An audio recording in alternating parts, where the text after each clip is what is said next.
Shalom, shalom, nshuti z'umusaraba, aho waba uherereye hose, ico waba urimo urakora.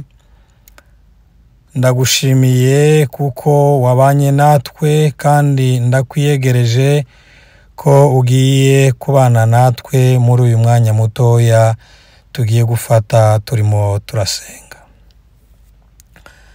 Mbere yuko dusenga, reka nongere mbibutse kuko iki cyumweru Zion Worship Team twagiriwe amahirwe yo gushaka kumenya ico Imana idukenereye. Kubw'iyo mpamvu twateguye amasengesho azatwara iyinga ryose kuva uyu munsi ku itariki 15 gushika ku itariki 21. Aya masengesho ni amasengesho yo kwiriza no gusenga, ni amasengesho yo kwegerana n'Imana, ni amasengesho yo gushaka mu maso h'Imana. Uyu munsi wa none kuwa mbere n'akazi rimwe w'iminsi 7 yo gusenga no kwiriza,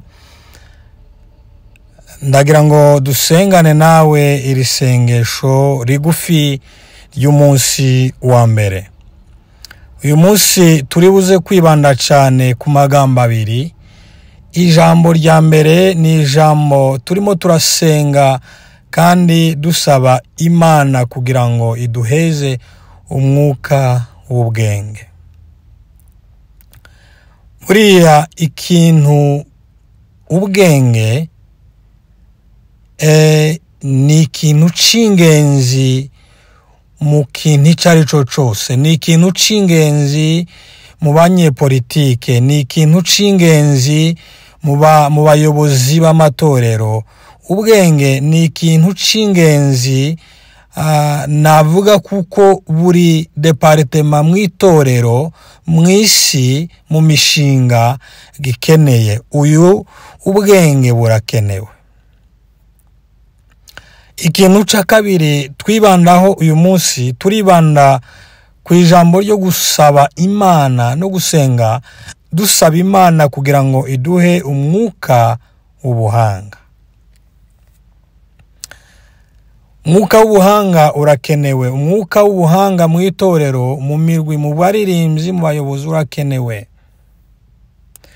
Ndibuka ijambo ry'Imana haraho rigenda ritubwira ko Imana yagiye ihamagara abantu nka Musa, imuha igishushanyo mbonera c'ihema agomba kuzubakira Imana, ariko Imana imuhamagariza abagabo babiri.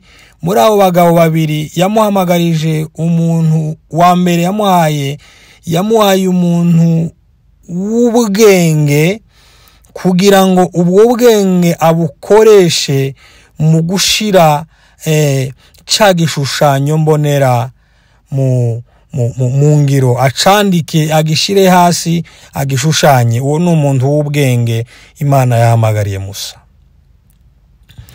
Undi muntu wa kabiri Imana yahamagariye Musa, Imana yahamagariye Musa umuntu w'ubuhanga, umuhanga. Uyu muhanga Imana yahamagariye Musa ni umuntu wari ugiye gufata ca gishushanyo mbonera c'ihema Musa yabonye kigera kuri wa munyabwenge, agishira hasi, aracandika. Uyu muntu w'umuhanga niwe muntu waje rero kumenya uko ikintu n'ikindi kigomba gukorwa, aho umusumari uzaterwa, aho ihema rizafata, aho umuryango uzaherera, metero santimetero umuryango uzagira, metero idirisha rizagira. Bavandimwe, dukeneye aba bantu babiri, abantu b'abanyabwenge mu itorero, dukeneye abantu b'abahanga mu itorero. Iyo mvuga itorero, nuko nzi ko n'abaririmbyi babarizwa mu itorero. Munsi itorero ryagize abanyabwenge n'abahanga, aba baririmbyi bari mu bantu itorero ryifuza ko bazavamo abahanga n'abanyabwenge. Tudatinze, washobora kuba udukurikiranye, waba uri mu modoka, waba uri mu rugo, waba uri kuri televiziyo utegera, ndasaba kugira ngo iri sengesho ry'uyu munsi wa none nturyihererane, ntiribe isengesho ryawe gusa, ahubwo urisangize n'abandi, urisangize inshuti, urisangize abavandimwe. Reka dusenga Imana. Uhoraho Nyiringabo, uhoraho utuye mu mitima yacu, gukomera n'ukwawe, icubahiro n'icawe, imbaraga n'izawe. Uyu mugoroba abana bawe turi hano, turimo turavuga gukomera kwawe. Reka dusabe kugira ngo ikintu cyose dukora tube dufite ubwenge, ikintu cyose dukora tube dufite ubuhanga bwo kugikora. Ndasabira imitima y'abaririmbyi turi kumwe hano, ndasabira imitima y'abamama turi kumwe hano, ndasabira imitima y'abagabo turi kumwe hano, ndasabira imitima y'itorero, ndasabira abanyetorero aribo twebwe. Ndasaba kugira ngo uduhe umwuka w'ubwenge n'umwuka w'ubuhanga. Muri iki gihe itorero, muri iki gihe abaramyi, muri iki gihe abavuga butumwa, intumwa n'abahanuzi bakeneye umwuka w'ubwenge ndetse n'umwuka w'ubuhanga. Girira neza buri wese, vugisha buri wese, korera buri wese icyo yifuza, ariko cyane cyane uyu munsi icyo tumusabira ni ugutunga umwuka w'ubwenge no gutunga umwuka w'ubuhanga. Turagushimiye kuko uri Imana, uko dukomeza gusenga ni kukomeza kutwiyereka. Turakurarikira iki cyumweru cyose uzabane natwe kandi uzagenda ukora ku buzima bwa buri umwe n'umwe. Turagushimiye, uhimbazwe, icubahiro n'icawe, gendana na buri wese kandi uvugane na buri wese. Amahoro y'Imana abane na buri muntu wese, amahoro y'Imana akomeze akorane namwe. Turabifuriza n'abadukurikiye, turabifuriza umwuka w'ubwenge, turabifuriza n'umwuka w'ubuhanga.